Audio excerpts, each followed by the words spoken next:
So friends, welcome.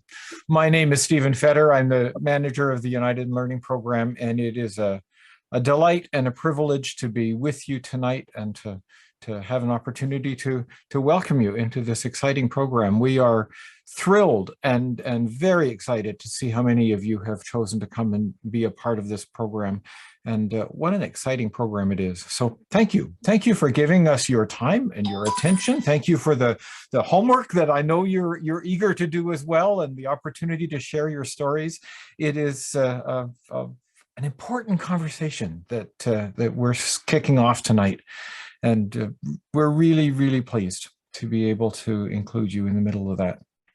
A couple of logistical things, and then I'm going to turn things over to the moderator for our panel tonight. First of all, we have 242 people registered for tonight's program. Wow, that's exciting. But what it means is that we've got to treat this like a big meeting. And so we have closed everybody's mics. We're going to ask you to communicate with us only using the chat. I know that it would be lovely to be able to open your mic and offer a comment into the mix, and we simply can't with numbers like this. So please use the chat. If you haven't found the chat yet, move your mouse over the Zoom screen where our pictures are, and down at the bottom there's an icon that says chat. You can open that and type in the bottom box where it says type message here. I'm going to watch the chat and keep track of the questions that come in. And at various different points along the way, our presenters are going to stop and turn to me and say, what questions have come in? And I would love to say, we've got lots of them. So that's your job.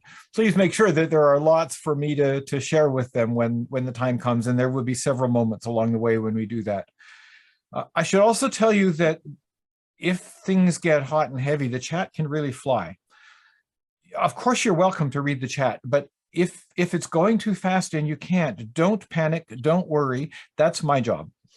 And really, it's my job to curate the questions, to mush them together, to kind of capture the gist of what 5 people are saying and put it together into one question. And I'll do the best I can. If I miss something, it's probably because I missed it. Put it in again. And I'll do my best to pick up your thoughts and your comments along the way. But recognizing that the primary way that you're going to participate tonight is to listen and to hear Elaine and Ched and Adele and Tony speaking. If you can read the chat as well, great. And if not, don't panic. I see somebody has already enabled the closed captioning for themselves, and that is an option, and I think it's important to tell you about it because it's a fairly new feature in Zoom and not everybody knows about it. So if you're having difficulty hearing, and some of us talk very quickly, you might find it useful to have the computer-generated captions running along the bottom of the screen. Now, some of us find that really distracting. Other folks really like it. Zoom gives you the option of setting it up for yourself. So again, move your mouse over the screen. It's probably hidden behind the More button, the More and 3 dots. Look for the closed captioning, and you can turn it on for yourself and turn it off if you choose to do that too. If that's helpful to you, use it. And if it's distracting, turn it off. I think that's the only logistics I need to say. I'm here watching the chat. If you run into technical issues, please, by all means, put a note in the chat or send me a private note in the chat, and I'll follow up as I can. And otherwise, I'm going to introduce Sara Stratton, or at least turn things over to Sara and invite her to introduce herself. And Sara, you just turned your camera off. Am I supposed to do a song and dance till you come back? No. Oh, you're there. Perfect. Then I will get out of your way and welcome Sara. Thank you. I can't even blame my cat for that one. I coincidentally have a cat named Steve who likes to turn my camera on and off. So he's not at all unlike Steve Fetter. But anyway, I will introduce myself properly a little later on, but I'm Sara. I'm hosting the evening.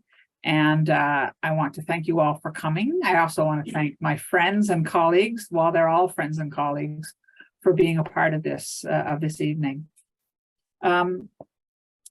Before we begin, I want to start with the reading. Those of you who have been in a meeting with me where I've been asked to do opening prayer will not be surprised that it's from Ojibwe author, the late Richard Wagamese's book, Embers, a book of reflections to help us through, life. And I find this one is a good one for when we're getting together and talking and listening to each other. So just let your hearts quiet and root yourself where you are. I want to listen deeply enough that I hear everything and nothing at the same time, and am made more by the enduring quality of my silence. I want to question deeply enough that I am made more, not by the answers as much as my desire to continue asking questions. I want to speak deeply enough that I am made more by the articulation of my truth shifting into the day's shape. In this way, listening, pondering, and sharing become my connection to the oneness of life, and there is no longer any part of me in exile. My spiritual father once told me, nothing in the universe ever grew from the outside in. I like that. It keeps me grounded. It reminds me to be less concerned with outside answers and more focused on the questions inside. It's the quest for those answers that will lead me to the highest possible version of myself. So a prayer for listening from late Richard Wagamese.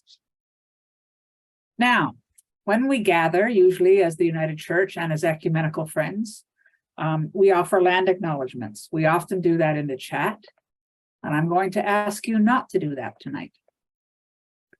Instead, I'm going to ask you to hold in the mind the people whose land, past, present, and future, you have come into, what your relationship is with those people, and what your responsibility to and relationship with the land is. Tony, who's with us tonight, has recently written on the relational aspects of land acknowledgements for Broadview magazine, and I circulated that today. He talks about what they have the power to be and what they have the power to represent in our relationship. I hope you'll consider his words on that through the course and every time you decide to do a land acknowledgement. That's really part of what this course is about. Certainly not the whole thing, but it's part of it. It's about locating ourselves in colonialism, and surely that means thinking hard about how we acknowledge the places where we are. Now, this is a 4-part series. I hope you're all going to come to all 4 parts.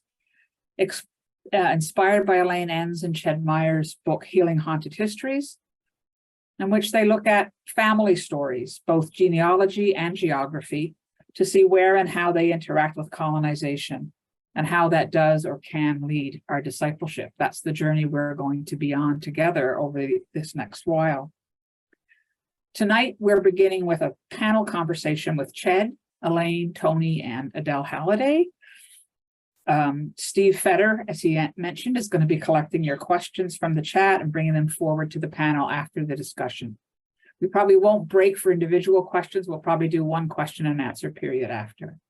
And one thing I want to say is, as you'll hear, if you don't know us yet, Adele, Tony, and I are all staff of the United Church of Canada. Adele and I at the General Council office, and Tony at the regional office of Chinook Winds.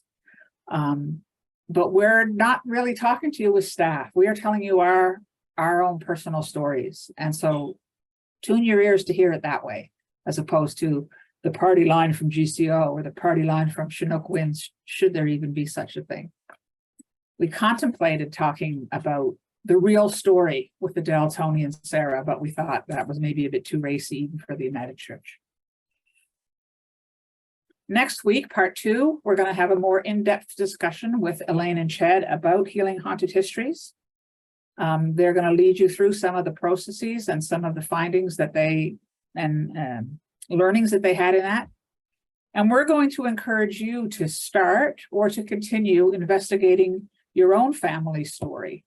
And I'm trying to lean away from the word history into story because it is an ongoing thing. We're not asking you to do that without any guidance. When you go to the the ChurchX page for Module 3, there's a bunch of questions there that are going to help guide you. And I'll also be posting there the results of my initial foray into this work, so you can see a model or an idea of what can be teased out of whatever information you are able to find. I didn't think I had that much information. I ended up learning a lot. And you'll be asked to post your findings on that page as well. We're going to give you a month to do that. So our next meeting will be next week. Then we don't meet again until the end of May. And that will be a time to share some of the stories, some of the highlights, some of the themes. And then finally, on September 25th, you might have thought some more about it over the summer. We might have another conversation about, having done this work, having thought about it, what is it we want to do next? Where do we want to go next? And that meeting is on September 25th. So that's the rough outline of the course. The rough outline of today is that after I finish talking now, we'll do some brief introductions. Then we'll go into a panel conversation for about half an hour or so. Then we'll have about 20 minutes for questions. And then we'll have a wrap up, which will be Elaine leading us into where we're going next week. We scheduled 2 hours for this webinar, but we've only planned about an hour and a half of content. That gives us a bit of stretch time if we need it. I don't mean physical, well, it could mean physical stretch time, but it gives us a bit of time if we get into some tricky questions that need more work. And it also allows us to sort of say, we've had enough, we're tired, it's time to rest. So that's the schedule for the evening. Now, introductions. I'll start and then I'll go left back through who's next to me on the screen. So I'll start, then Tony, then Adele, then Elaine and Ched, if that's okay. So you know my name, I'm Sara Stratton, and I serve the United Church as Reconciliation and Indigenous Justice Animator, and I've done that for about almost 8 years now. Prior to that, I worked at Kairos for 16 years, and prior to that, I taught history. So I am a historian, and what did I study? I studied the impacts of imperialism. And so it's kind of funny to me that I never made my own personal connection to my comments to colonialism or imperialism until a couple of years ago. Well, 5 or 6 years ago. Actually, after a study session with Elaine and Ched on a different but related topic. What I found out is that, well, I always knew, I'm descended from generations of West Country English settlers who came to northwestern Bonavista Bay in Newfoundland, and who basically stayed there until the 1950s. That was when my family finally moved away from where they landed.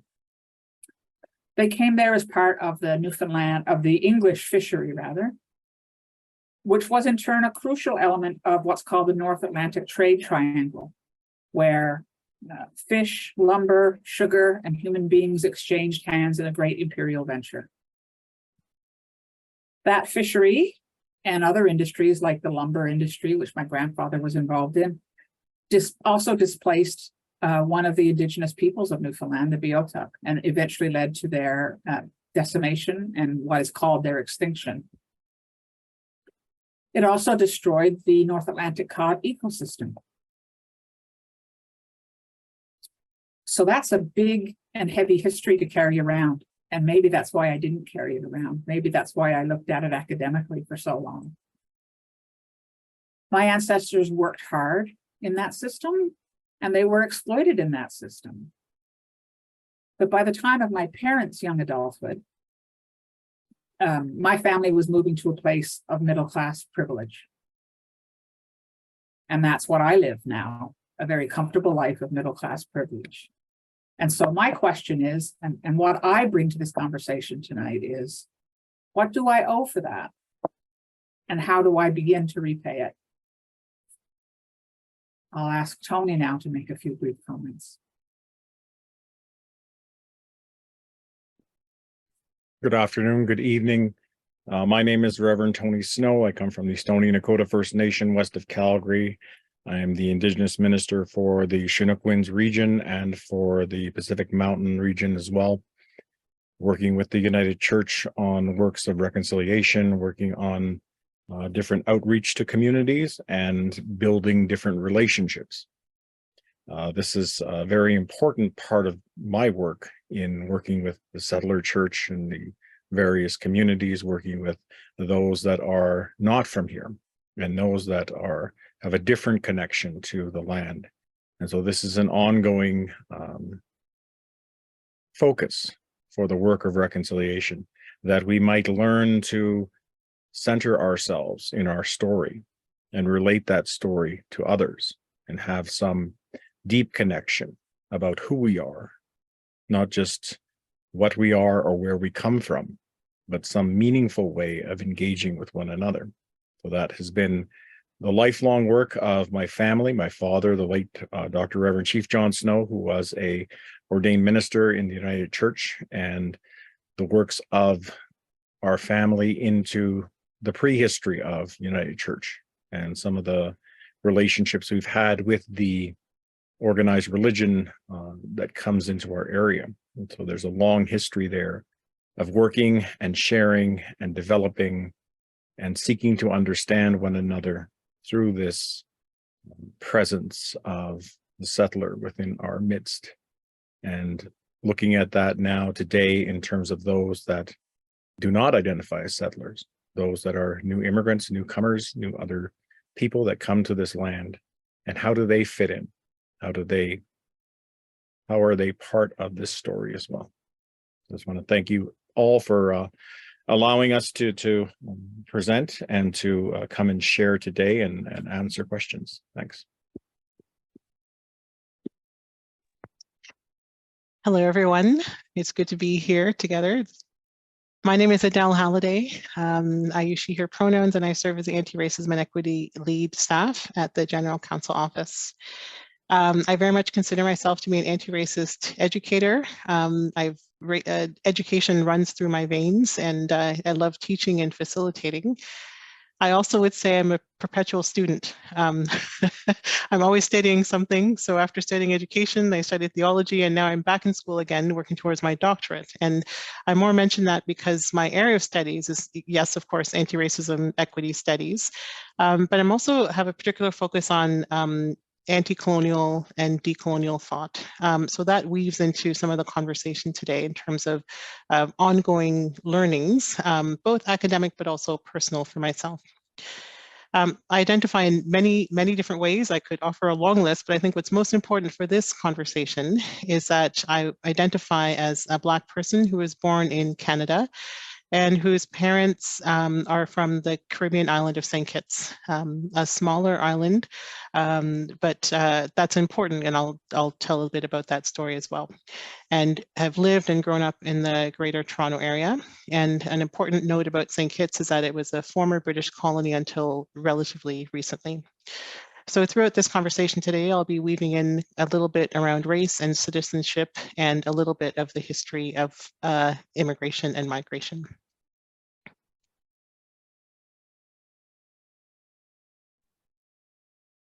Thank you all. It is really good to be with you. My name is Elaine Enns, and this is my partner, Chad Myers, and we are beaming in from Chumash territory in the Ventura River watershed in Southern California.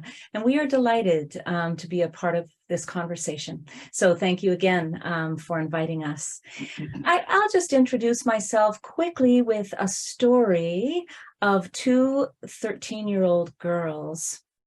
I was born and raised in Saskatoon, Treaty 6 territory.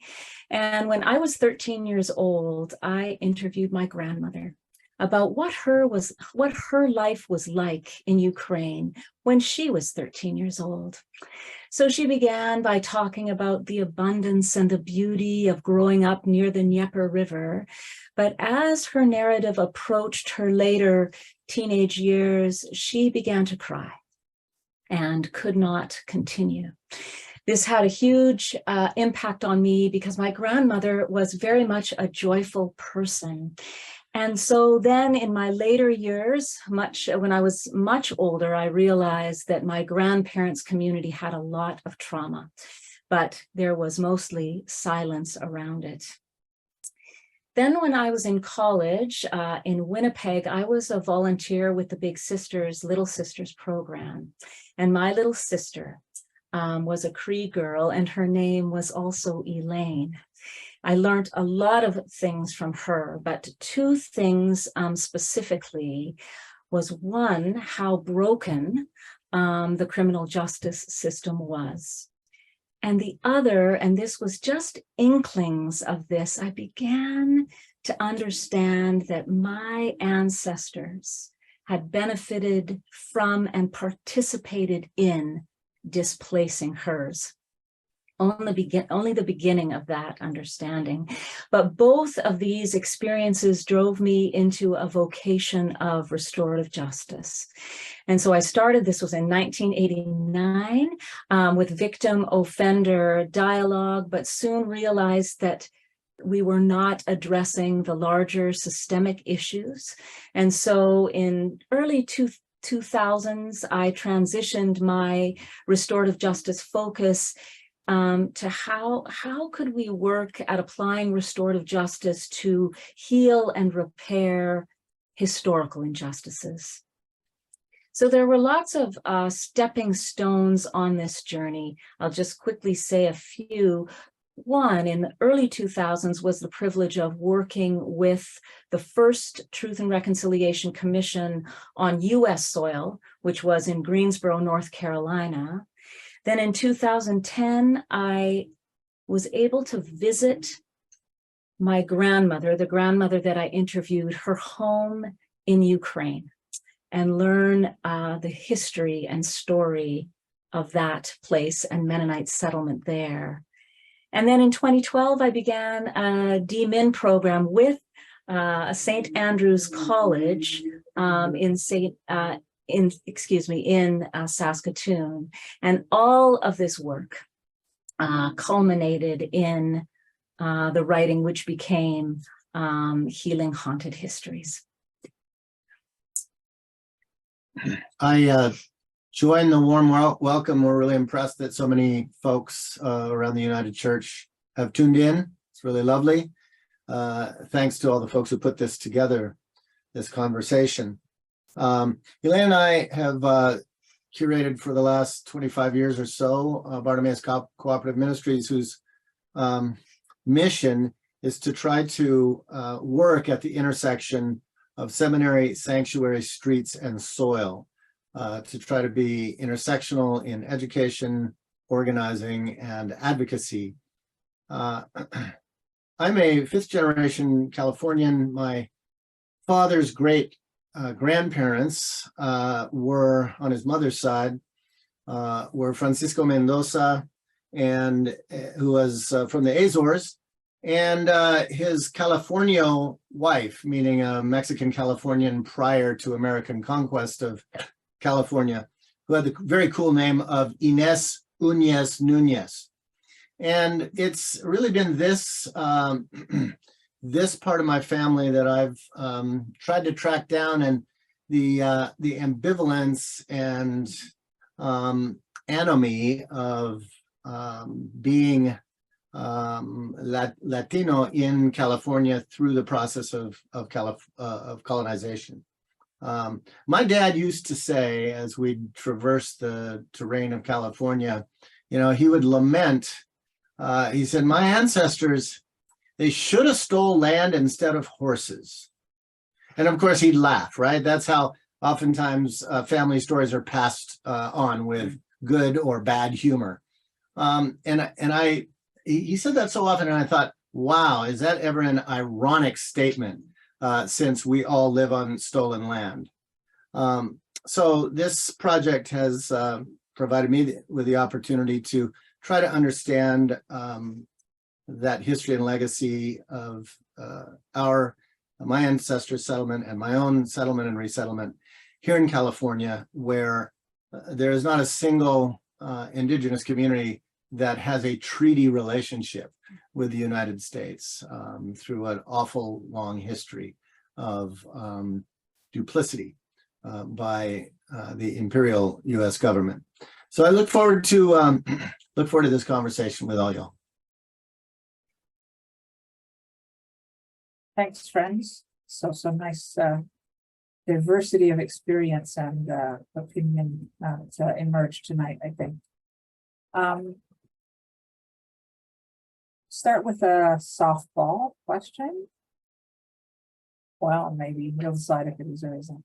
So the book Healing Haunted Histories and this webinar series both look at settler and newcomer family stories. And it's important to note that that's what we're talking about tonight. We're talking about the settler and newcomer side of the colonization story. So it looks at those family stories to see where and how they interact with colonization and how that does or can, said earlier, lead our discipleship. So I'm wondering your thoughts on any challenges that come with that approach, like the approach of focusing on family story as we look at this. And we didn't decide who was going to speak first. It's a free for all. It's fantastic. Adele. I can begin. Adele, Tony, and then Elaine. Great. Well, thanks. Well, I think one of the challenges with the approach around family stories for me personally is that I can actually only trace my family back a few generations. At that point, we run into the reality of colonialism and its very real effect and the reality of enslavement. So as I mentioned, my family is from the Caribbean island of St. Kitts. And when we've tried to follow our family lines back in St. Kitts further back, we simply can't.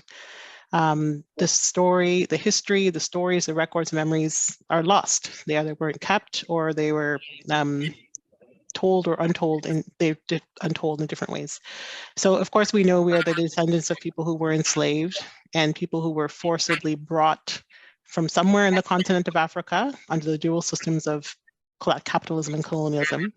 But where in the continent were our roots, we're not exactly sure. We can guess, but it's hard to find our story because our family story, our history is severed at one point directly as a result of colonialism.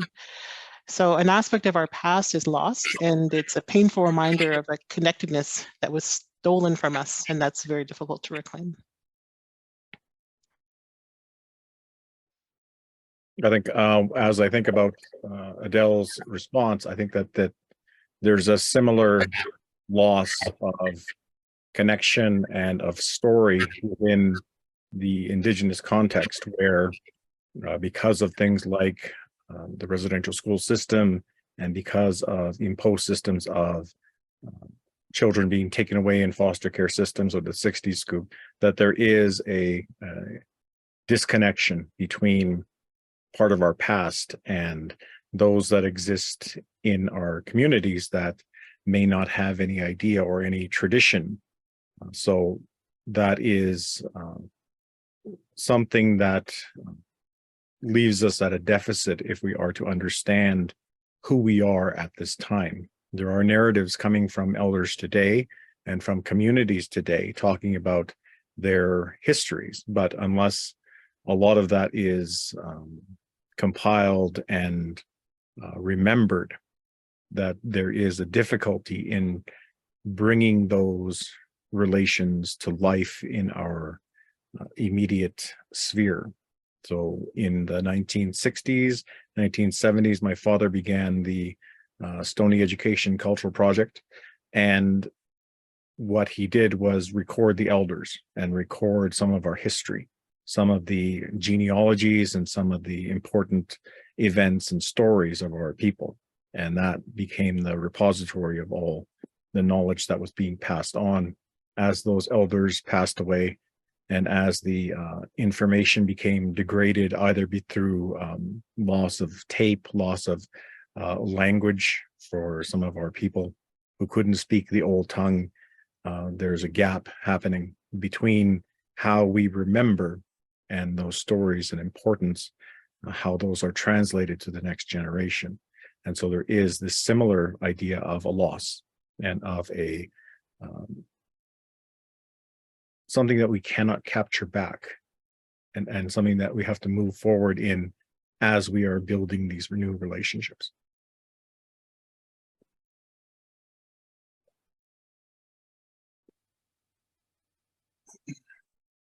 We the approach of our book is indeed genealogy, but not only genealogy. It's genealogy and geography, really in equal parts, and the two are both important. But you know, in workshopping this type of material with particularly settler Euro descendants, we've found that there's a parallel, not at all identical, but a parallel fragmentation of family histories. Now, part of that is for similar reasons to what Adele and Tony talked about. That is displacement, mobility, loss of legacy, silencing of culture, loss of language, right? All of those things. So there are some similarities there with European descendants. But if historically oppressed people have experienced the dismembering of their family stories by the colonial system, those who've been more privileged in that system have struggled with a different problem, and that is the devising of those family stories. In the absence of a lot of accurate information about our ancestral past, settler colonials from Europe typically bought in to the idealized heroic narrative of settler colonialism and imperialism, and then attempted to correlate their family stories to those. So we talk about picking ourselves up by our bootstraps and making something happen in a land where it wasn't happening, and these kinds of self-congratulatory narratives. And so we, in some sense, many of us have been orphaned either through the dismembering of ancestral stories or the devising of ancestral stories.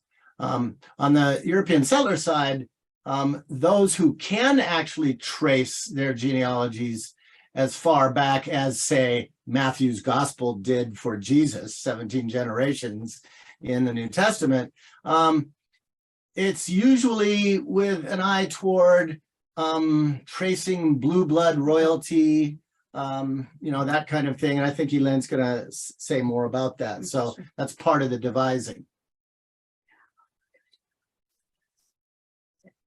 Yeah, I mean, when we were thinking about this, it is hard to do our family history work when currently most of the resources and discourse is influenced or is controlled by a genealogical industrial complex. And again, we're seeing that that it's about blue blood quantums, like you're 15% Irish and 73% English and blah, blah, blah. And, you know, this older style, how we are looking at it, of this Euro descendant genealogy, was either about finding this blue bloodline, so some royalty or someone famous, or, and we have heard this, and I know you all have too, the fictive identity that I have native blood, or there was an Indian princess in my genealogy. And of course, there is no relationship to any real Indigenous community that they can speak of. So the work that we're trying to do in Healing Haunted Histories, of course, is not about finding famous or infamous persons. It is not about this racial blood quantum, but about understanding how privilege, power, and entitlement, or marginalization and invisibility have been structured through our family systems. So we raise questions about how, where, and with whom we were raised. What do we carry, and in what cultures were we formed and deformed? How have we been socialized into settler colonialism. And in the book, in chapter 6, we interact with Indigenous scholar Unangank's Eve Tuck a number of times throughout the book, and one of the times is in chapter 6 when we talk about her naming of settler moves to innocence. And one of the moves that she talks about is when settlers of European descent claim Indigenous heritage, and that is a big part of our Bloodlines 2 work, and I'll talk a little bit more about that later. But what are our settler moves to innocence, where we try to exonerate ourselves from the colonial project and our entanglement with it? Okay.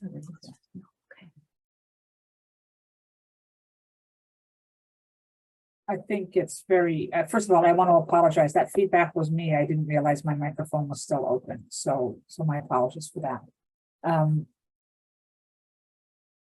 I think in my own experience growing up in Newfoundland, unsurprisingly, the government was an ally in telling the heroic story.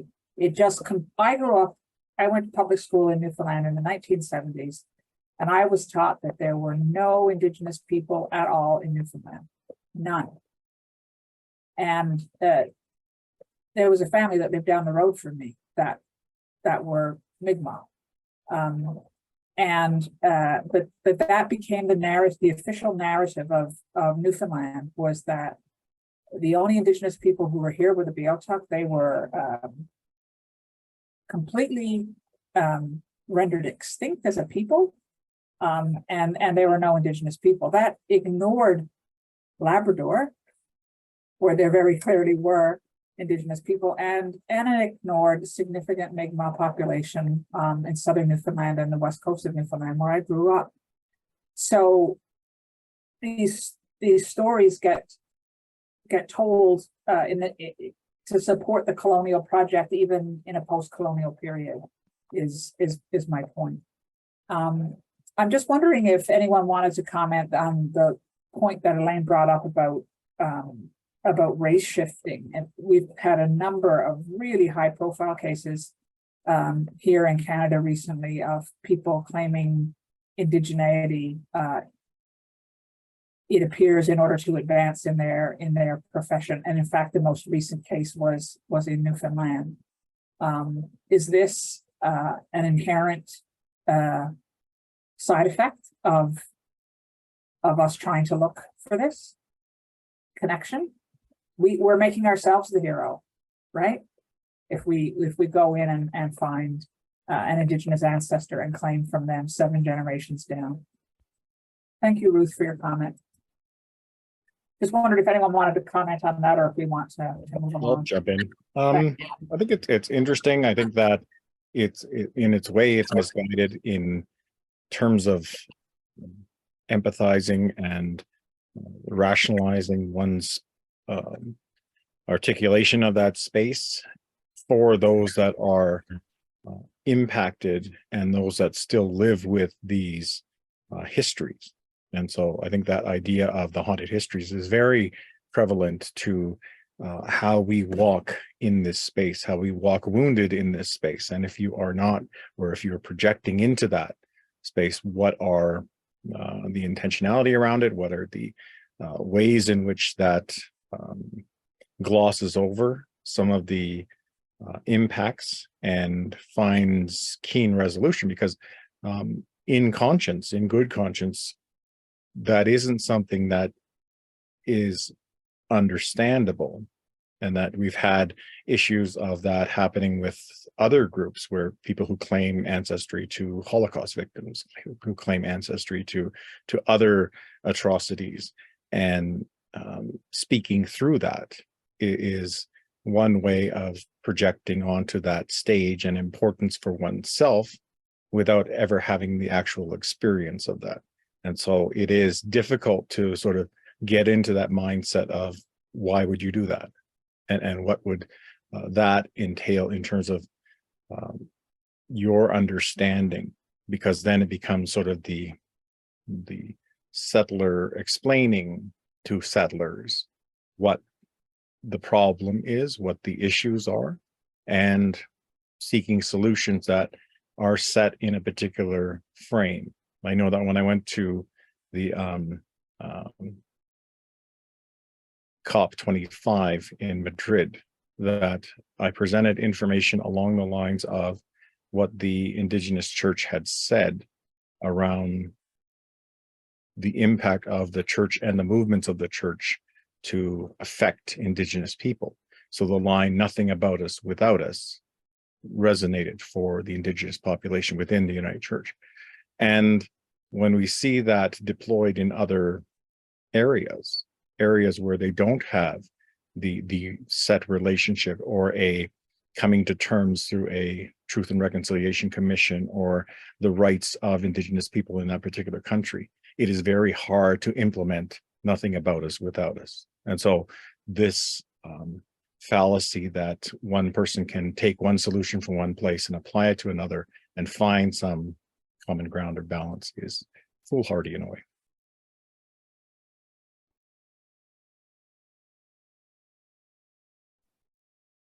Thanks, Tony. Let's move on. We've been tossing this phrase around since we started, the word settler or settler colonial. The Métis writer Chelsea Vowell uses the term settler colonial to mark out people of European descent who continue to benefit from colonization.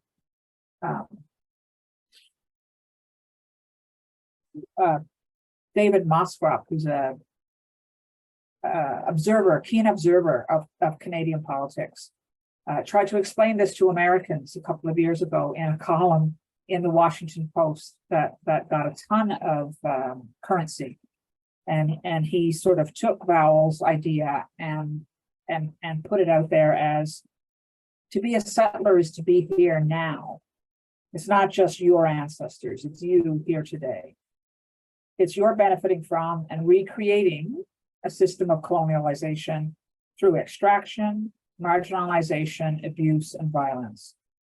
Even if you face challenges paying rent, affording groceries, or finding adequate work, because that often gets thrown up, right? I'm not a settler, I can barely afford my rent, you know? So it was very helpful when Moskrop put that out there, fully crediting Chelsea Vowell's work. But the word is not neutral. I had a colleague say to me, I understand the use of the word now. Now that I've read that article, I understand why you guys use that word. But as someone who was on the receiving end of colonization, I put receiving end in quotation marks, they also experienced trauma in hearing it expressed as an identity. Hi, I'm Sara and I'm a settler. Non-Indigenous people of color whose path to North America was not simply one of settlement, as Adele has sketched out for us tonight, also have differing ideas about the word. Some people hear the word as and understand that it is a word that validates European doctrines of sovereignty. We've just spent a whole bunch of time, you know, repudiating the doctrine of discovery, adopting the UN Declaration as an alternative, but we use the word settler, and they say, well, that implies that there was no one here before you came. So it's validating the very doctrines that you are disavowing. So I'd like to hear the panelists' thoughts, and I think they're going to be complex on that word settler. Adele, would you like to start on this or not? Sure. Sorry, sure, I can start. Excuse me.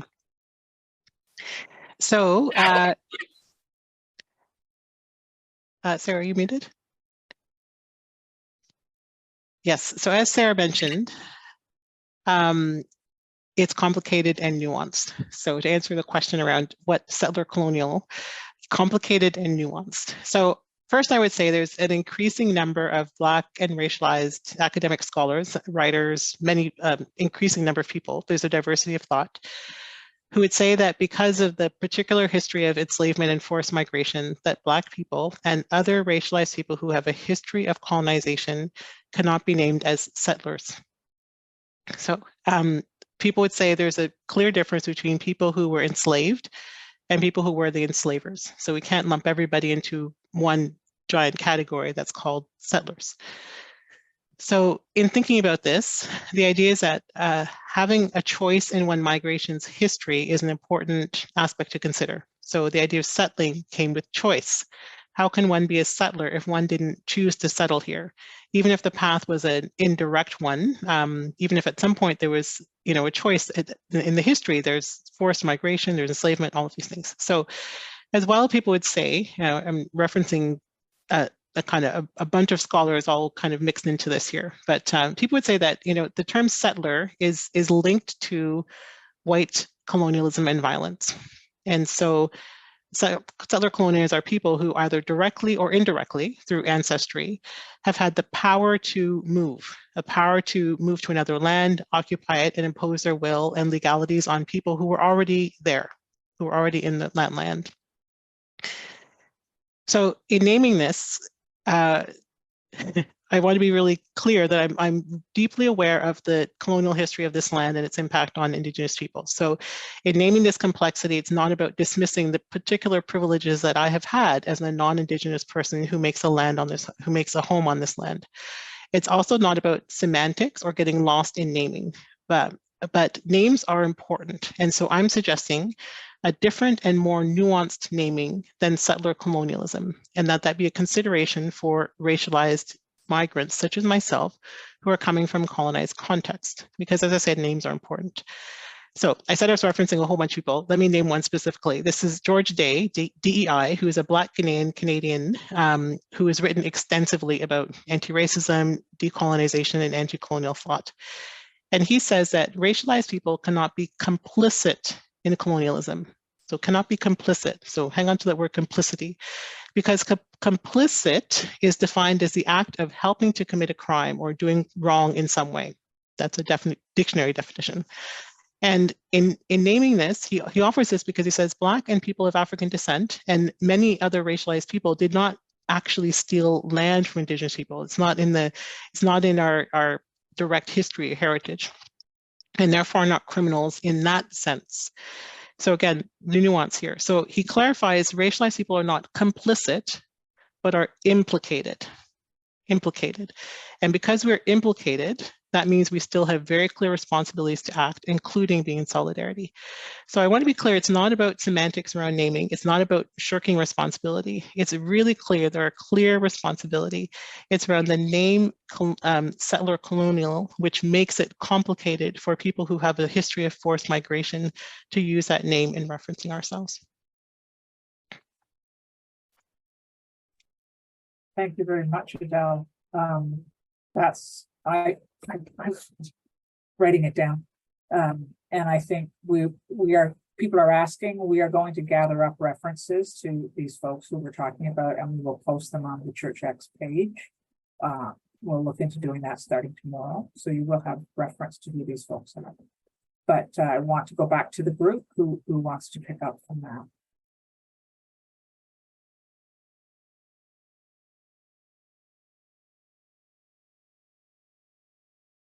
Everyone's trying to be polite, not talk over each other. Let me pick up what Adele has sketched out here. Very helpful. And along the lines that you were talking about, Adele, we found the work of Michael Rothberg in his book, Implicated Subjects, to be a really thoughtful investigation of this question. And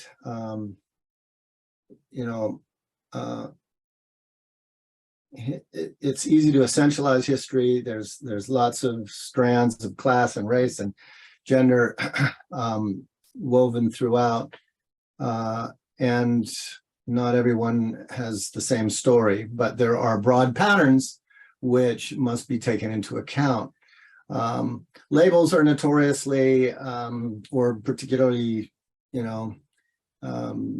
particular language, they're important in the work of social change, but they don't in and of themselves make social change. And I think sometimes we struggle a lot over getting the right language, but but changing things is about history and structures. And so I think it's good to have an ongoing conversation about language and how we identify. But ultimately, that's not enough. We choose, Elaine's going to talk about why we choose to use the term settler colonialism. The one reason is that we think it invokes a particular socio-political framework and analysis of the history of colonization. So one definition is that settler colonialism is a distinct type of colonialism that functions through the replacement of indigenous populations with an invasive settler society that over time develops a distinctive identity and sovereignty.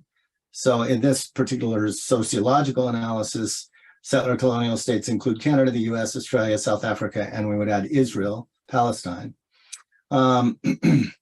Wolf adds that settler colonialism's logic of elimination toward indigenous peoples includes the breaking down of native title and alienable individual freeholds and citizenship, child abduction, religious conversion, resocialization into institutions such as boarding schools, homicide, genocide, and so on.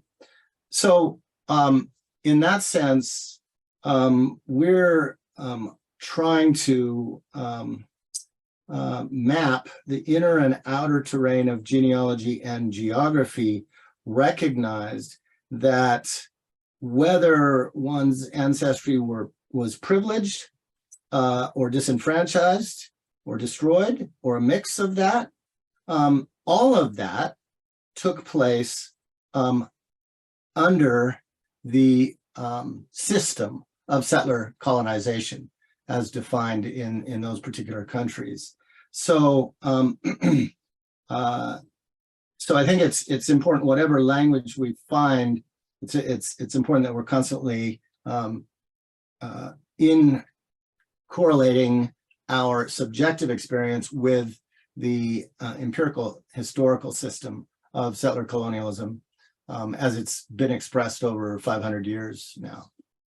If that makes any sense. Do you want to add to that? Well, yeah, and I would just add that it certainly for me, and much broader than that, I do think it was in the Canadian context that the term settler became widespread over the last quarter century, and that was a result of the decolonization efforts and work that you were doing there. And in the US, I think we would both argue that it is still not a term that is used in this way. So it's true that the older 19th century use of that term was the term settler, thank you, was a badge of honor, you know, for those who had homesteaded and pulled themselves up by their bootstraps and all of those heroic falsehoods and really moves to innocence. But the contemporary use of settler, defined through the discourse of settler decolonialism, for us is a powerful way to push the questions and the analysis to historicize what it means to be a settler, meaning that we are setting that in the context of history rather than in this fantasy of homesteading and the heroic falsehoods. So we do use the term settler and settler colonialism in the US intentionally because we do get pushback, and it helps open up the question and the truth of colonization. You know, why do you use that term? And so then we get a chance to talk about it. And I do want to add this, that another example, I know we've said this to Sara, and Sara is always like, no, that's not true. But Canada, from our perspective, your struggle, the conversation with Indigenous people is much farther ahead than it is in the US. And we feel like we are learning from what the work you all are doing in Canada. And another phrase that we have worked with is becoming treaty people. And again, that doesn't always apply here in the US, but that is also an important way that we are trying to work at being responsible people living here in the United States. And of course, if someone reacts to the word settler, we slow down. We stop, we talk about semantics, and it has afforded us a way to go deeper into the conversation of colonization.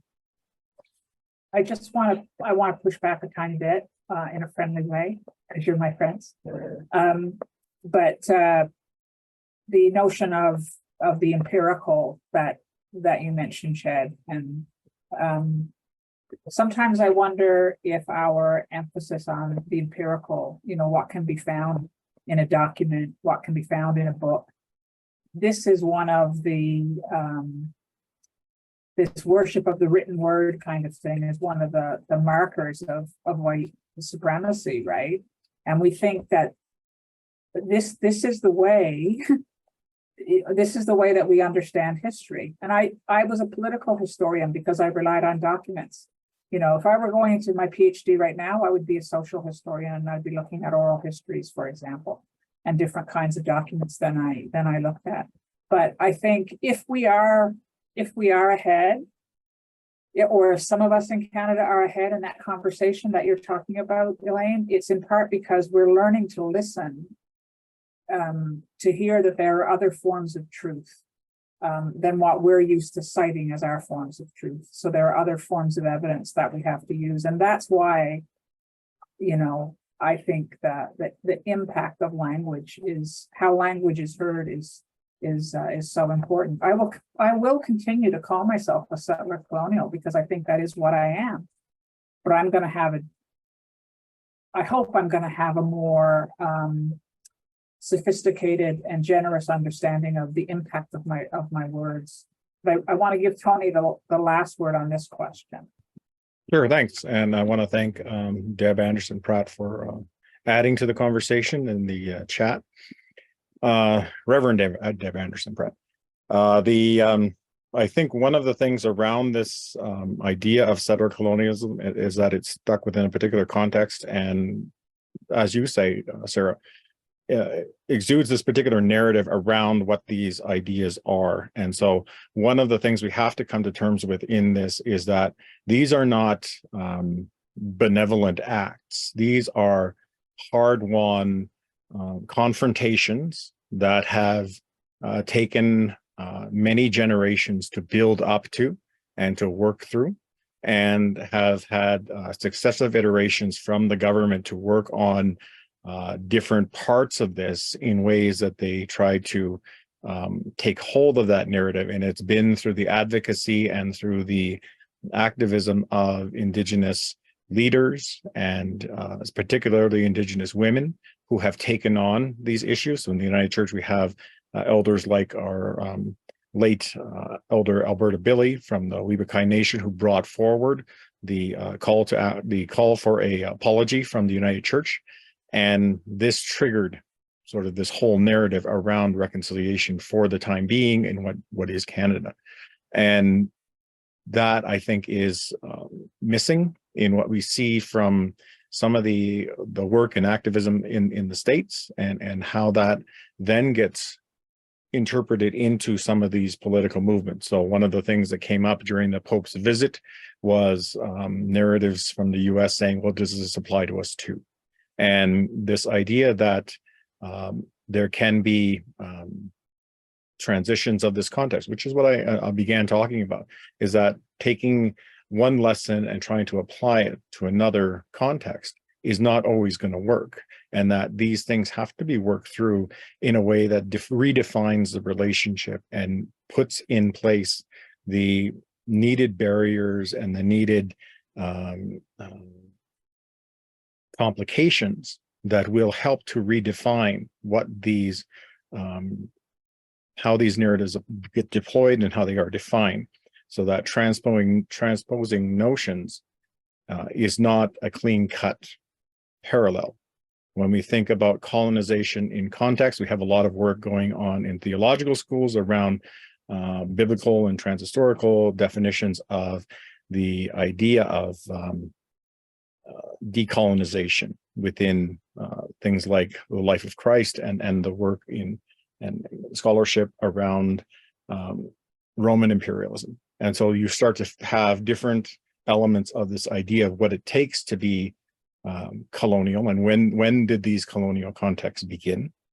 Then we start to look at when the settler narrative becomes involved in placeness and history as an enactment of a particular kind of colonization and a particular era of colonization, particularly in the New World, in Turtle Island, in the lands that we are now engaged. And so this performance of genealogy and geography both have political bents that need to be informed by the narratives of the indigenous people and of our ancestors, of our elders, and to be involved in this way of constructing what that colonial stance has been, because we have been affected by it. We haven't been affected by different movements of European culture. We haven't been affected by modernism and other ways that gets constructed. So you hear the narratives of people like Miguel de la Torre that talks about decolonization and where that resides within this context of settler identity and the placeness of those subaltern voices, the voices of those that are of the oppressed, that there are different ways in which these become engaged, and they're very much tied to those contexts of history and of understanding, of connectedness to the longer stories, as Sara has pointed out, that her work in this particular area around defining that trajectory of her background is really sort of that finding groundedness to begin being part of this conversation, which is always where I try to bring people when I do these talks and work with people. Thank you, Tony. We were going to go to 8 o'clock, but we still have 2 questions left, and I think we need to hear those questions. So I'm warning our audience that we may go the full 2 hours if that's okay. If people need to peel away because they're tired, that's fine. We can always go back and watch the recording, but we're going to continue on with those other 2 questions because I know folks have been wanting to contribute to those ones in particular. So the first question, and we'll start with Elaine and Ched on this one. Are there any specifics from your research into settlement and colonization that you want to highlight? Anything in particular that really stands out that you want people here tonight to hear? I mean, I know you have all of next week to do that as well, but.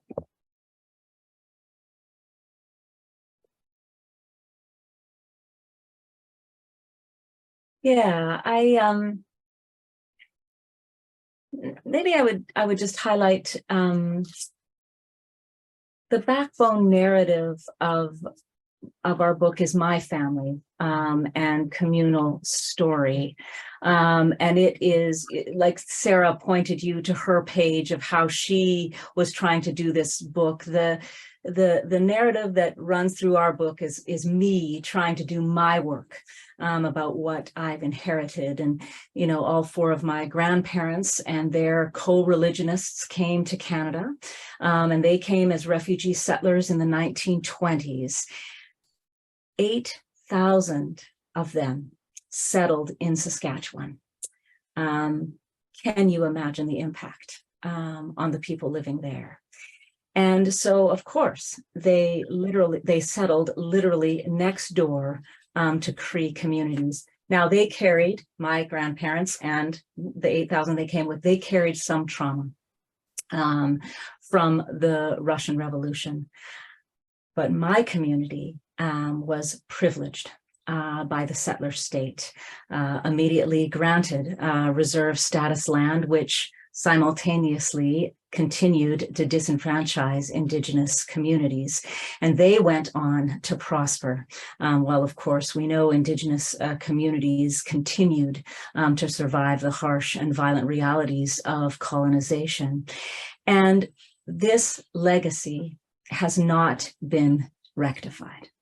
So that is the narrative and the wrestling that we invite other people to do with their family and community story. How do we live with this reality? How do we, and I'm speaking now to those of us that are settlers of European descent, that have continued to prosper, how do we live with the moral injury and wrestle with our entanglement in colonization? And there is one example that I'm aware of efforts being made to begin to address that legacy. So we talk about that too. A second thing that I do want to raise is that I am also very interested. Sometimes we just focus on our ancestors. And of course, I know this conversation is not that, but that many of us are very mobile under this capitalist culture. And we feel entitled to resettle wherever we can and want to go. And I have done a significant resettlement 4 times in my life. Rarely is the decolonial discourse a part or talking about the impacts of our resettlements. And one of the exercises that we do in workshops of Healing Haunted Histories is we're looking at just one line of our ancestor and their resettlements across Turtle Island, and then our resettlements. And when we do a combination of the 30 people that are a part of that workshop, no part of Turtle Island is left untouched. So what is our responsibility to that? I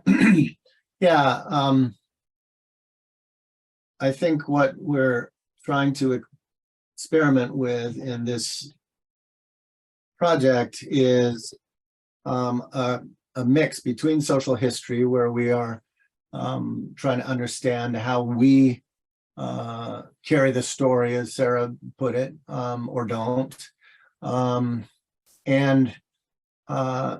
then also understand that through critical historical lenses. So we try to look at the way in which there are really different streams of modes of how people came to North America, to Turtle Island. There were colonists, there were opportunists, there were distressed immigrants of all kinds, and there were forced relocations or, stolen people on stolen land. And all of those are important to understand as part of the settler colonial project. And then we are trying to make sense of that through our own family, so that we're not just looking at some big abstract issue, but we are saying, this is actually about my story. And that's why we resonate so strongly with the story of implicated subjects. My first consciousness was as a young boy camping up on the north coast of Santa Barbara in some of the last undeveloped coastal chaparral in our bioregion. And we were camping, and one day my dad showed us an oak tree. The picture of the oak tree is actually found in our book. And it's an arbor glyph. It doesn't exist anymore, but this was 60 years ago. And the arbor glyph was of a, or is widely understood to be a neophyte, that is a Chumash indigenous person forcibly recruited into the Spanish colonial mission system, kneeling in front of a Franciscan padre. And the only narrative, the only context for my 9-year-old self was, oh, look, it's the Indian tree. You know, no further discussion. And it took years and years to start realizing what was actually inscribed in that arborglyph and the story held by that tree and by this land. And that is the work that we really want to encourage ourselves and all of our friends and colleagues. It's interesting. I still have a picture of that tree. It's been with me all these years since, in all my resettlements, hanging on my wall like a haunting. And the power of haunting is it won't let us rest until we understand the truth of something. And that's the journey we want to be on. Thank you, Chad and Elaine. I've been a part of one of those workshops where we tracked our movement on the map, and it is absolutely mind-blowing. Someone said in the comments, Elaine just blew my mind, and I joked back, well, she's good at that. But that was a mind-blowing exercise when you saw that where we all originally traced ourselves, where we ended up, and how many times we moved. And what impact did we have with every one of those steps is a question, right? That's yet to be answered. Other thoughts on this? Anything in particular from your own thinking on your family story that you want to add into the conversation before we move to the final question? Adele and Tony.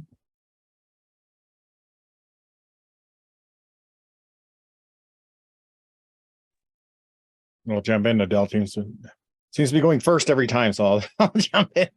I think it's interesting, the reference in that, just reading the comment on treaty people. And so some of that history we tend to gloss over. We tend to gloss over the fact that the treaties were not made willingly in many cases, and in many cases they were done very astutely with great ceremony leading off and lots of deliberation and contestation of those documents and of the relationship and everything that came to be. And so there's a tremendous context that we're not bringing into these sort of pithy sayings of, oh, it's this territory and that territory. These are not willingly entered into in many cases. And they are sort of that air of exasperation to the relationships that will be because of the need for the continuation of a particular group or culture or line that is part of the necessity. And one of the things that's tied to that, as Ched was saying, was this idea of sacred spaces, this idea of the belonging of the land and of those understandings of the intricacies of that responsibility and stewardship that we don't get when we start to manufacture communities and put them in these big box sort of managing ideas around how we can best exploit the territory versus how we are building relationship and how we are looking at that relationship, not just with the people there, but with all things that are encompassed by this encounter. And so that becomes, I always take it right back to the core of what we are trying to do. And we are trying to change the focus of that relation to be less of an impediment and start to move toward a partnership within the land. And that's what all of these calls for land back and the different movements are, to bring that discussion to the forefront and start to renegotiate or re-understand why we are in relationship and what we can be doing in that relationship to make it more beneficial for all those involved.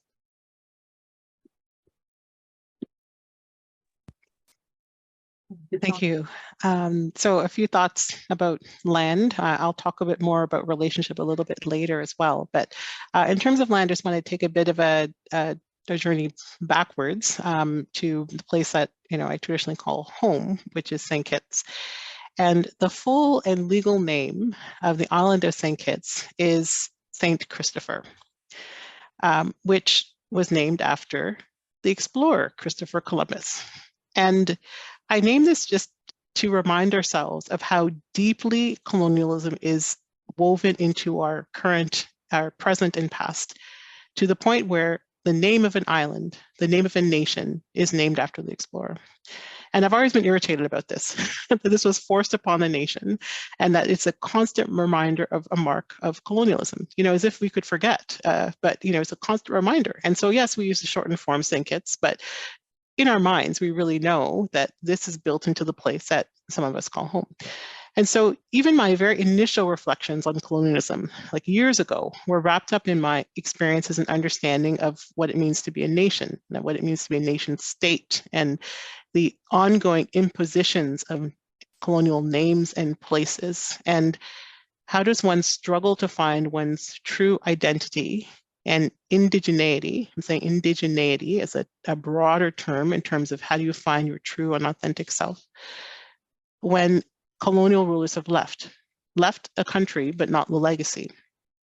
And so I name this, I'm tracing this part of my family's history to remind us of the broader context. So even though this island nation achieved independence from colonial rule, it was within the lifetime of probably many of us who are part of this conversation today. It was in 1983. 1983. So within living memory, right? And so the Day of Independence is celebrated each and every year. It's a big celebration. And some of my elders, people who, who are older than me, will talk about their memories of the differences before independence and afterwards. And of course, independence doesn't mean that the colonial legacy has been erased, but it does mean that people can make many of their own decisions without colonial interference. So I name this part of my own family stories to remind us of the context in which we are now, right? So the naming of place, the names which can and maybe have changed, in some cases haven't. Colonial rulers have left in one sense, or some cases not, but the legacy lives on. The legacy lives on. And what people are struggling for is the ability to make one's own decisions without the marks of colonialism. And how do we accompany Indigenous peoples to do that with authenticity? So I think each of our stories is linked in relationship, but also, my story of struggle is part of a broader story of struggle in which I think it's important to find solidarities. Thank you, Adele. To add to the absurdity of your home country being named after Christopher Columbus, my home province is the New Found Land. Still retains that name.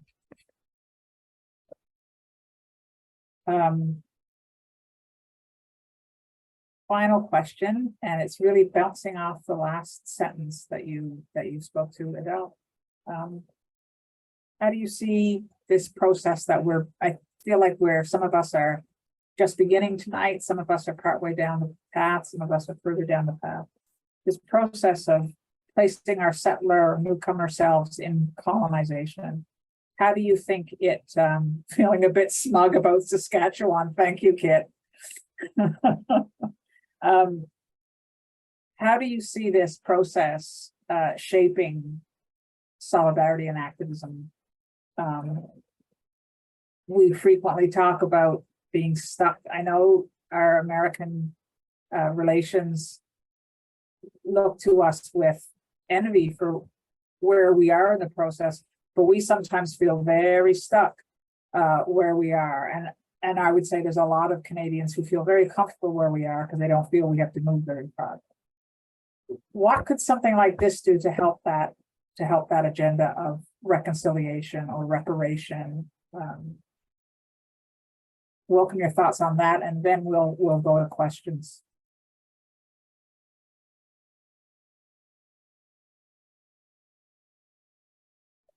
Now, come on, you all have the questions in advance. You know this was coming.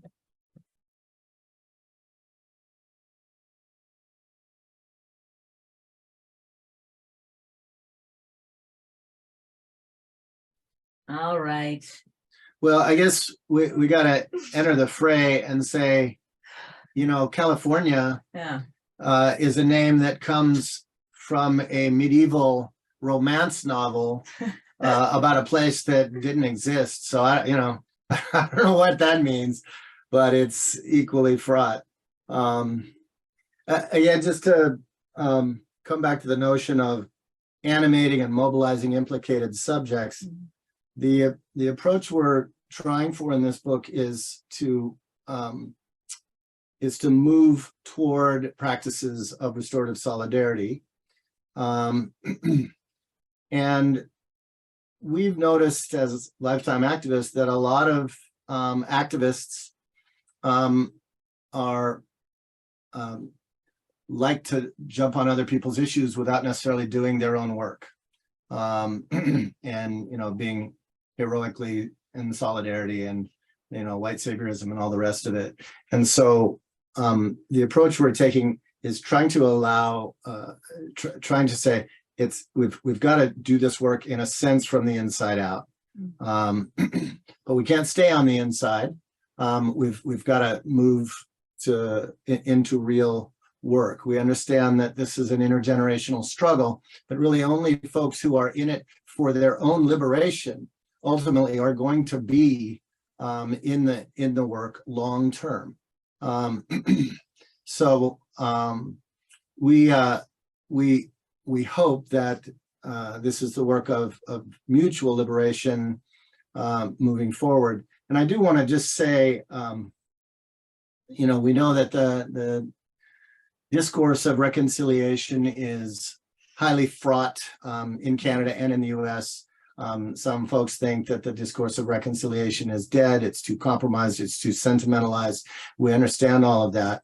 But I think Christians have something to bring to the table, because in our New Testament, the Apostle Paul makes it very clear when he uses the verb reconciliation in Greek, katalago, that the meaning of that term is the restoration of equity.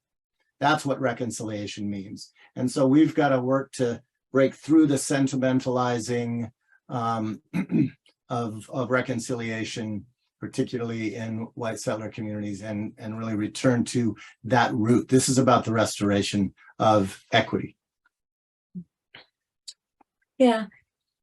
And I would just add that what we're trying to get folks to do in the process of this healing haunted history work is to realize that we are the subjects of colonization, and in a sense we are co-subjects with other communities doing this work.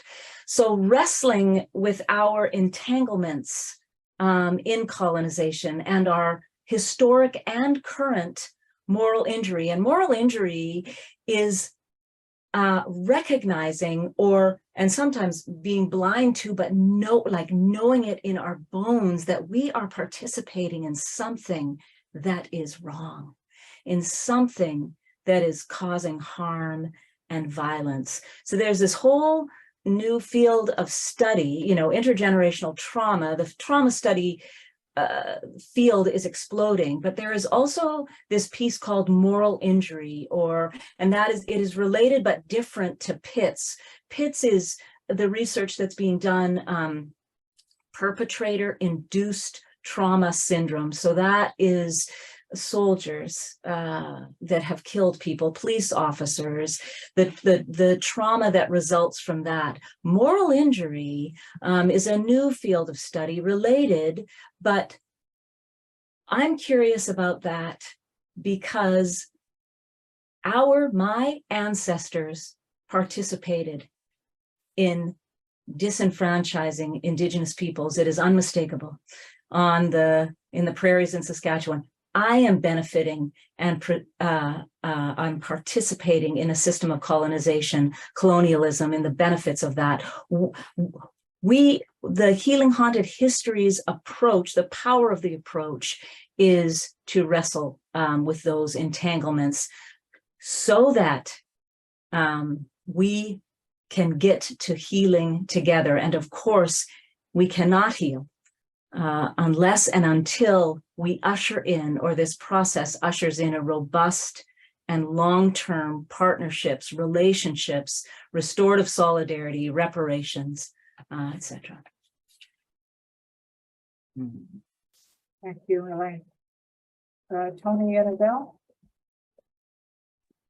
I'll jump in just to say, it's interesting. I mean, I'm taking from Deb's comment that how much more can we hear about this? How much more can we sort of allow these leeways so that the settler population can find its feet, stand up, be part of the conversation.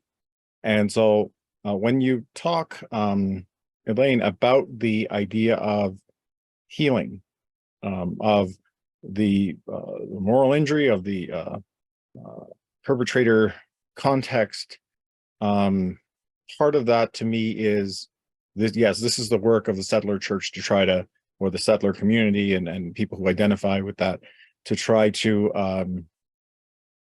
work through something.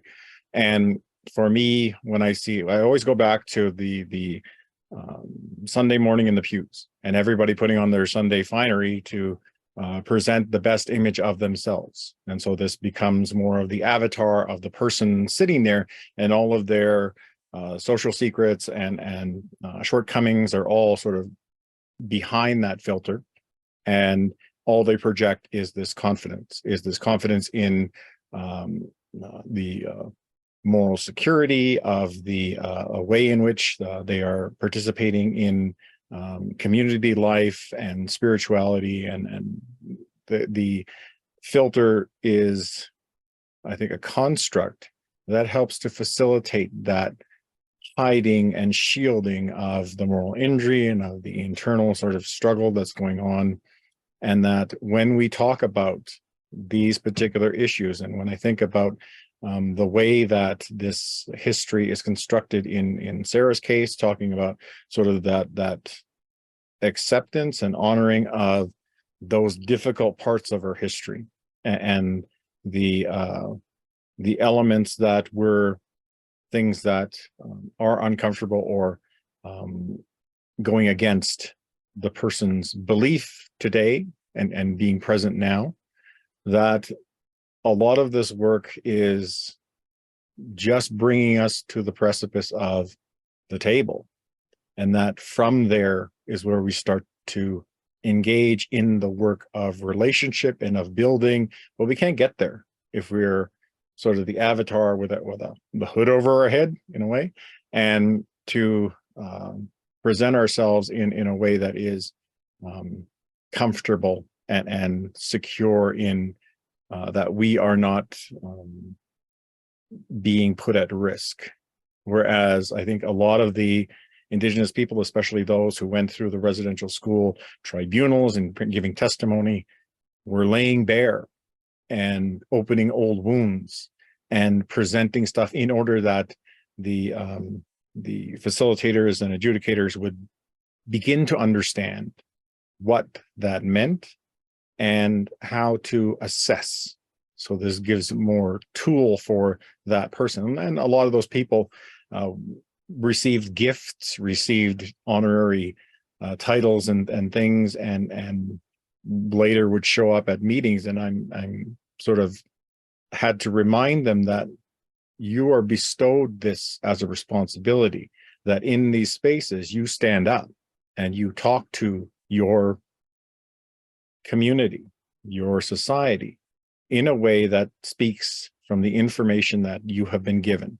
And so that you are not only just yourself and not only grounded in who you are, but you are also gaining from that the perspective of those who have shared information with you and depend on you and your voice to speak into change, to speak into the development of a real reconciliation, because that involves the risk of going against your own people, your own system, your own way of life and belief. And there are many in our community who have done that. The lawyer Ruth Gorman, venerated by the Stoney people for standing up for and representing in legal proceedings when she could have been disbarred and she could have been put in jail for doing that. And that was the rule of the land, that this person, you're not allowed to represent a Native person, an Indigenous person. You will be jailed for that. You're not allowed to stand up for their rights. So in these ways that I think it was Michael Blair speaking at a convocation, saying that we live very comfortably in our mode of reconciliation in the work because we're not risking anything. And I think that that is very indicative to where this conversation goes, because as we uncover and as we learn, we will be identifying those areas of contestation that we will have to confront in our way, from our past, from our present, how we move forward. Thanks. Adele, final thoughts, no questions? Thank you, Tony. Yes, thank you. I think that certainly a way forward is through shared solidarities, as I mentioned before, shared solidarities, but also common action for resistance. And for me, I think this might mean shared solidarities around land and engaging in struggles against colonialism, and in particular, being in relationship and working alongside Indigenous peoples.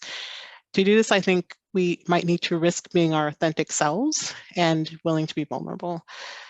I think one of the legacies of colonialism is that it can pit us against each other. So there can be infighting amongst racialized peoples, infighting between Indigenous and racialized peoples. And it doesn't need to be this way. We can have shared struggles because what our shared struggle is around is challenging colonialism and the colonial legacy. It's not against one another. We're challenging the legacy. So for me, I think this involves deeply building relationships among and between peoples, with Indigenous peoples, as I named, and this solidarity, which could include coalition building, shared activism, strategic alliances, community protests. We can protest, sharing and writing our stories, as we've been talking about. And I also think there's an aspect of decolonizing our minds. We've got to decolonize our thoughts and how we're going about doing things. So what are the ways in which we can decolonize ourselves? I think that's all an element of what we might be doing in terms of working towards solidarity and resistance.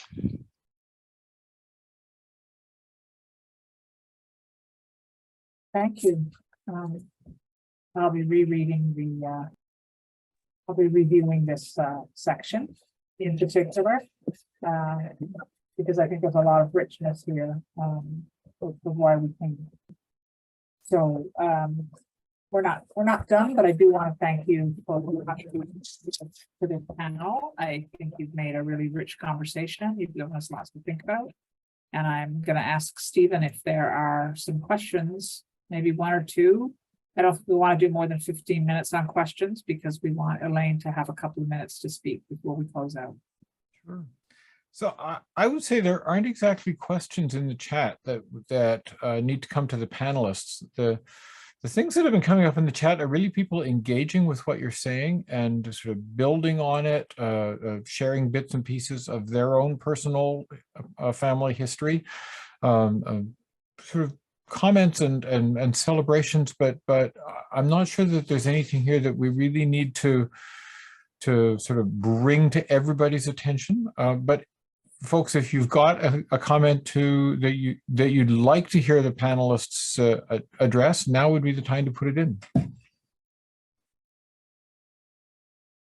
Oh, there you go. Mary Elizabeth, what is decolonization? Do different folks define it differently?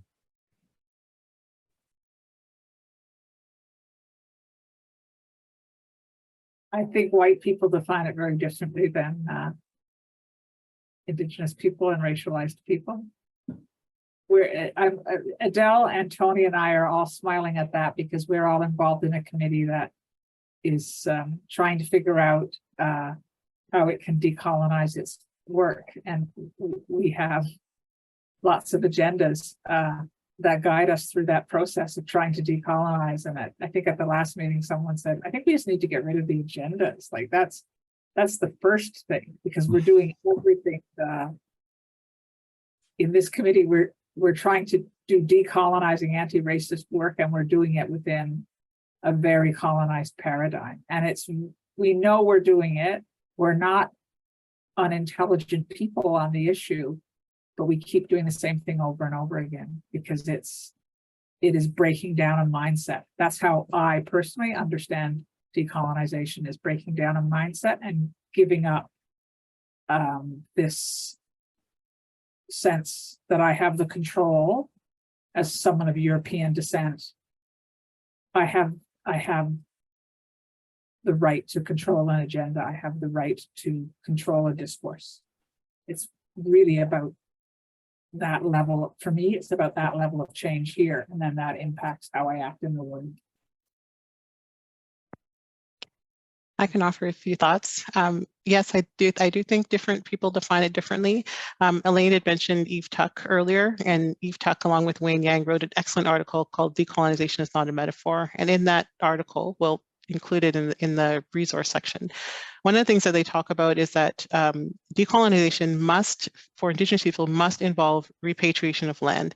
If there's no actual act of giving land back, it's not decolonization. You can call it something else, but it's not decolonization. So the importance of an actual land being given back for them is essential. Other people would define it differently. So, I mentioned George Day, for example. He talks about decolonization in terms of being an event. So it's not like there was a period of time when the colonials left and then everything changed overnight. No, it's a structure, it's a whole system. And so part of what we need to do is unlearn that system. And we can do that systemically, we can do that collectively, we can do it in our committee work, as Sara was talking about. And then lots of other people will talk about, well, it's also an individual process. We need to decolonize our minds. We need to decolonize our thoughts, our way of being. So there's lots of different ways of thinking about it, but certainly it involves challenging power structures, thinking about the colonial legacy, and working to actively undo that in our time and in our place and in relationship with one another.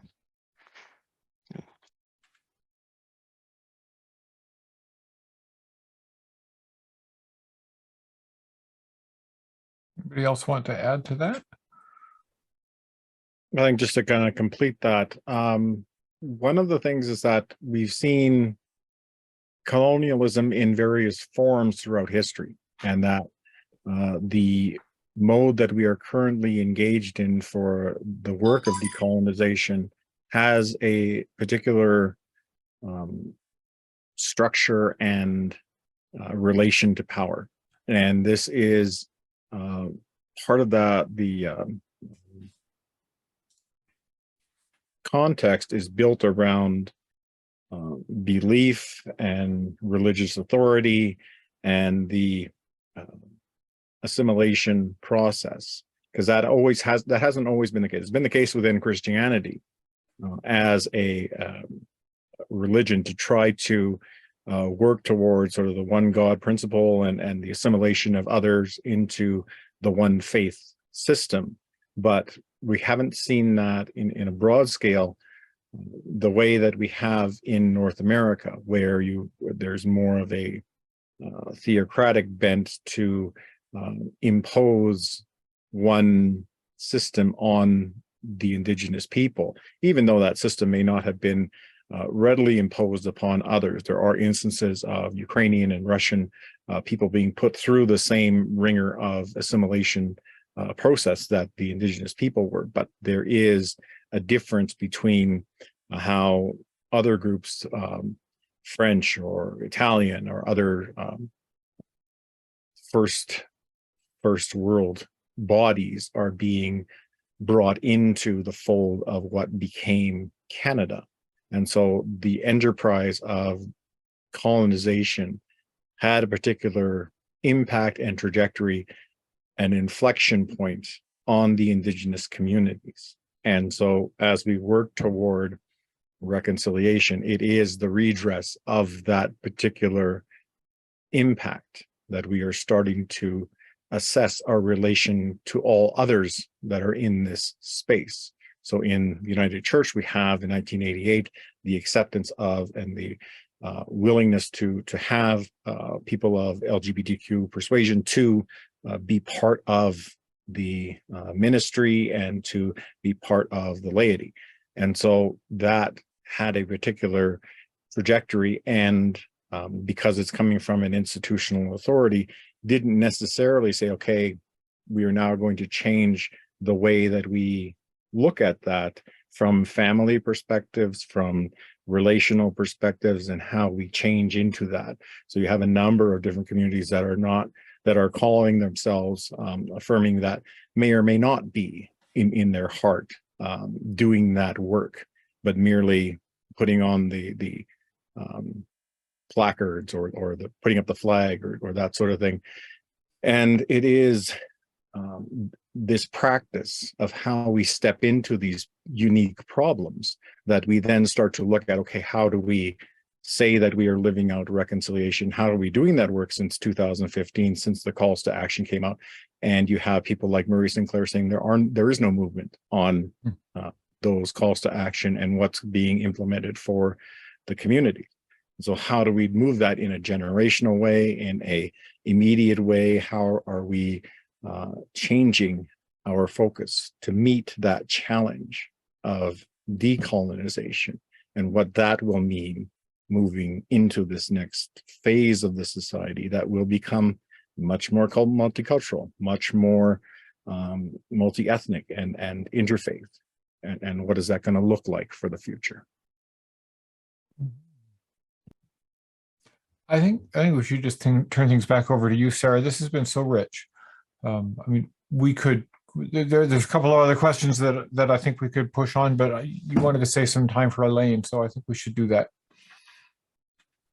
Thank you, Steve, for monitoring that. And I was keeping an eye on it as well, and I noticed some very good conversation going on in there. It's good to see that. It's good to see you talking to each other as well. Even though you can't be fully engaged in terms of talking to panelists, you can have conversations, and it seemed like we've had some rich ones there. So Elaine, would you like to tell us a little bit about what we're going to do next week? Yes, and thank you so much. This has been such a delight to be a part of this conversation. Thank you. So next week, we will begin by talking about hauntings. And we've named that a couple of times, but in our family stories, in our communities' stories, in the communities that surround us, their stories, held by the very land that we walk on, play on, drive to work, this whole continent is covered with stories of haunting that the land is holding. And so we are going to begin there.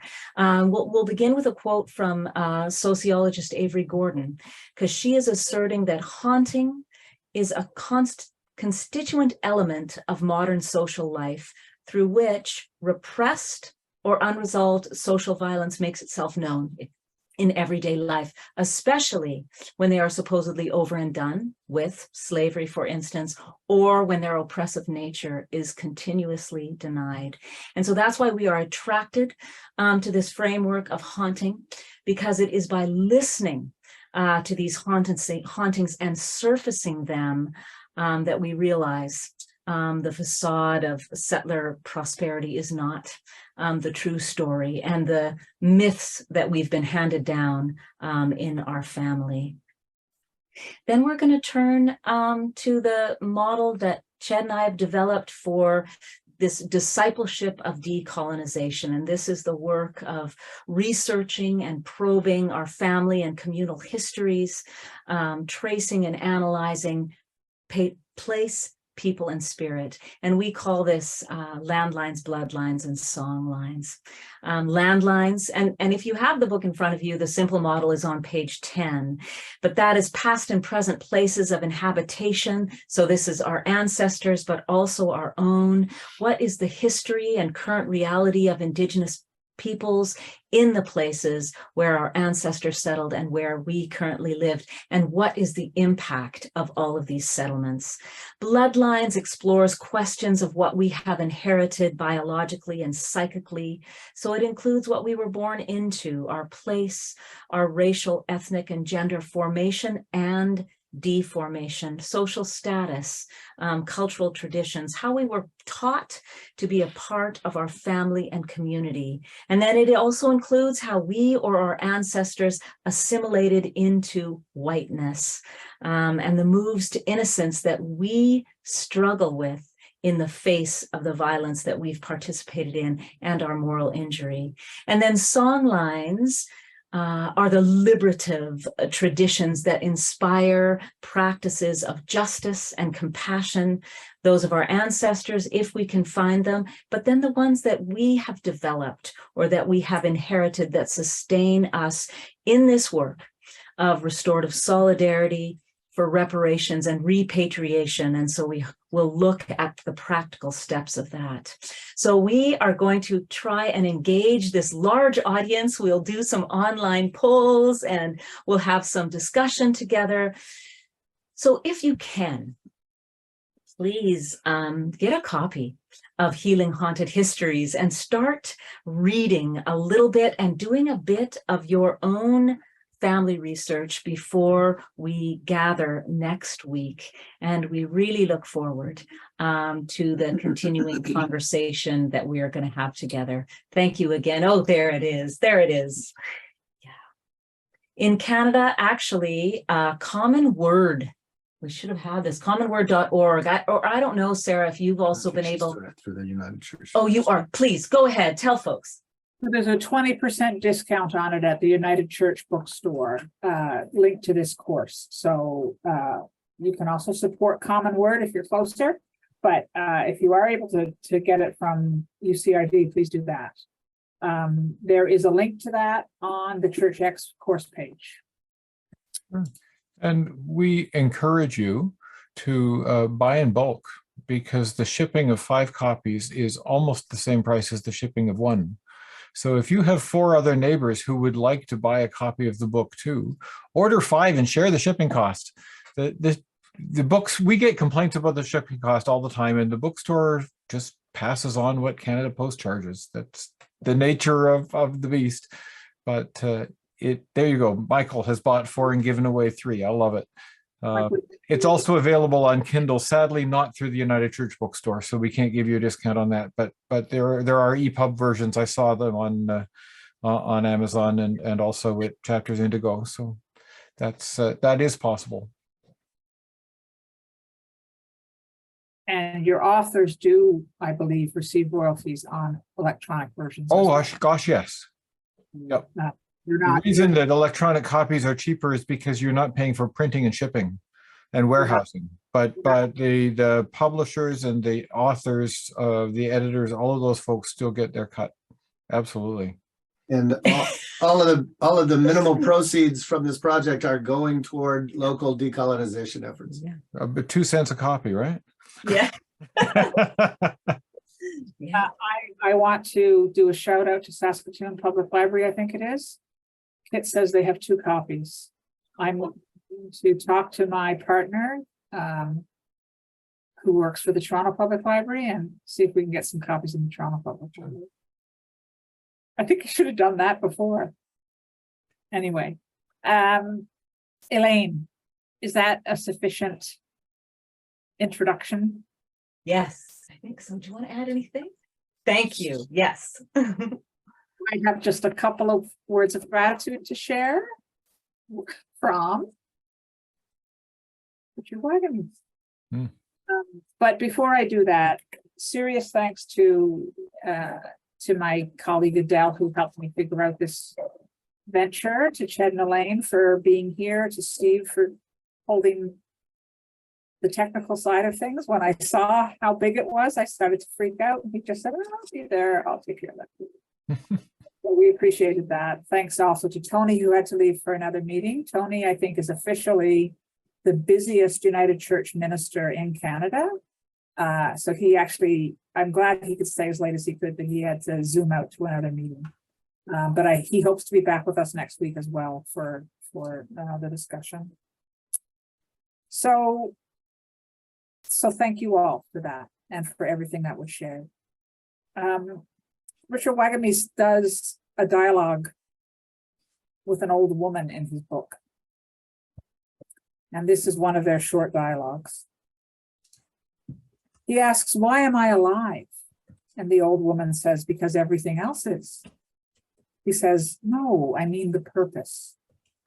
She says, "That is the purpose, to learn about your relatives." "My family?" "Yes. The moon, the stars, rocks, trees, plants, water, insects, birds, mammals. Your whole family. Learn about that relationship, how you're moving through time and space together. That's why you are alive." So with that, friends, good night. I hope we will see most of you, if not all of you, again next week, same time, same Zoom channel. Good night. Thank you, Sarah. So let me tell you that we have recorded the session. I will post the recording probably tomorrow morning at the ChurchX page, so you can go back and find it there then. And it just takes me a few minutes to chop the head and tail off it and post it up at YouTube so that we can all stream it there. So if you're having trouble finding it at the ChurchX page, reach out to help@churchx.ca. And otherwise, we'll look forward to seeing you next Monday night. Bye for now.